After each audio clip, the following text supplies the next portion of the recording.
السلام علیکم ورحمۃ اللہ وبرکاتہ۔ دوستوں، میں نفیس اکبر قاسمی 7 جنوری 2026 کو سماج نیوز سروس کے ایک اخباری تراشی نے اہل علم کو چونکا دیا۔ ہیڈنگ تھی نوح کے ختم بخاری اجلاس میں مولانا سعد صاحب کاندھلوی کا بیان۔ زکوٰۃ و صدقات کے اصل مصرف تعلیمی ادارے نہیں بلکہ فقراء و مساکین ہیں۔ یہ کوئی وقتی جملہ نہیں بلکہ ایک بالالتزام موقف ہے جسے حضرت ہر موقع پر ہر مجمع میں حتیٰ کہ 3 مرتبہ دہراتے ہیں تاکہ بات ذہن نشین ہو جائے۔ سوال یہ ہے، ختم بخاری جیسے مقدس اور علمی اجلاس میں جہاں آخری حدیث کی شرح ہونی چاہیے تھی، کتاب بند کر کے اس موضوع کو چھیڑنا کیوں ضروری سمجھا گیا؟ یہ بیان اگرچہ بظاہر خواص کے درمیان تھا مگر مجمع میں عوام بھی موجود تھے اور جگہ تھی نوح یعنی میوات، جہاں عوام حضرت جی کے کلام کو حرف آخر بلکہ بعض اوقات وہی مطلوع کا درجہ دیتی ہے۔ یہ محض ایک فقہی اختلاف نہیں بلکہ اہل مدارس کے خلاف ذہن سازی، اکابرین امت کے متفقہ فتاویٰ کی نفی، تحریف دین کی خطرناک شکل اور مدارس اسلامیہ کی معاشی بنیاد پر کاری ضرب ہے۔ یاد رہے کہ دارالعلوم دیوبند، مظاہر العلوم سہارنپور اور بر صغیر کے جملہ بڑے مدارس کی بنیاد ہی صدقہ و زکوٰۃ پر رکھی گئی۔ تاریخی حقیقت یہ ہے کہ بانی تبلیغ حضرت مولانا الیاس کاندھلوی رحمۃ اللہ علیہ شیخ الہند کے شاگرد، دارالعلوم دیوبند کے فاضل، مظاہر العلوم کے تربیت یافتہ، ان کے بعد مولانا یوسف کاندھلوی رحمۃ اللہ علیہ، مولانا انعام الحسن کاندھلوی رحمۃ اللہ علیہ، شیخ الحدیث مولانا زکریا کاندھلوی رحمۃ اللہ علیہ، کسی ایک سے بھی ایسا بیان منقول نہیں۔ پھر آخر یہ موقف ابھی کیوں اور بار بار کیوں؟ اس سے بھی زیادہ حیرت انگیز بات یہ ہے کہ اسٹیج پر موجود علماء نے نہ سوال کیا، نہ اعتراض، نہ تردید۔ پھر 2 ہی صورتیں بنتی ہیں۔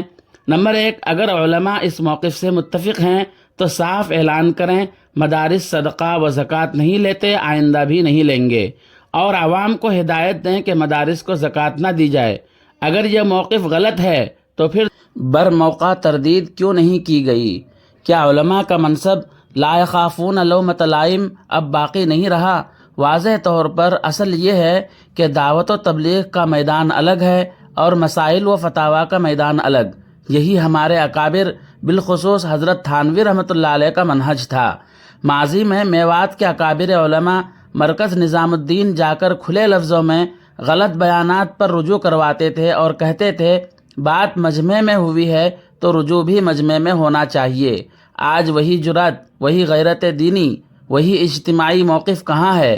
الغرض دارالعلوم دیوبند کا 2018 کا موقف اور حضرت مفتی ابوالقاسم نعمانی صاحب دامت برکاتہم کا حالیہ بیان بالکل درست ثابت ہو رہا ہے۔ اگر آج بھی خاموشی رہی تو اندیشہ ہے کہ ہم صم بکم عمی فہم لا یعقلون کے مصداق نہ بن جائیں۔ اب بھی وقت ہے، علماء میوات اکابر کے نقش قدم پر چلیں اور دین متین کی حفاظت کے لیے متحد ہو کر کھڑے ہوں۔ حضرت جی کے بیان کے مطابق اگر مدارس دینیہ زکوٰۃ و صدقات کے مستحق نہیں ہیں تو پھر دارالعلوم دیوبند کا فتویٰ اس سلسلے میں کیا کہتا ہے؟ آئیے ہم وہ بھی دیکھتے ہیں۔ چنانچہ کسی سائل کا سوال ہے، کیا مدارس میں زکوٰۃ دے سکتے ہیں؟ اگر دے سکتے ہیں تو ان مدارس کی کیا شرائط ہیں؟ بہت سے مدارس میں تو بیرونی طلباء 8 یا 10 تک ہوتے ہیں، سارے محلے والے صاحب نصاب ہیں اور اساتذہ کی تعداد 8 یا 10 ہے۔ ایسی صورت میں مدارس کی تنخواہ اور دیگر اخراجات زکوٰۃ کے روپے سے جائز ہیں۔ بہت سے مدارس میں تو بیرونی طلباء ہی نہیں، محلے والے یا بستی ہی کے بچے پڑھتے ہیں۔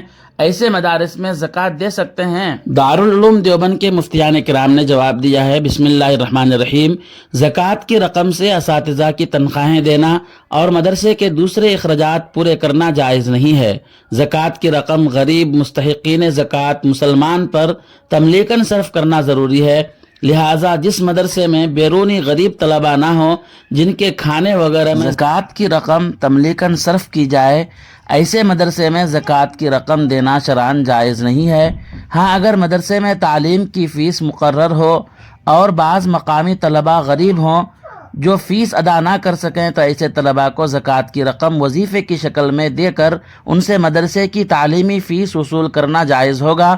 اور ایسے غریب طلباء کی تعلیمی کفالت کے لیے مدرسے میں زکوٰۃ کی رقم سے چندہ دینا درست ہوگا۔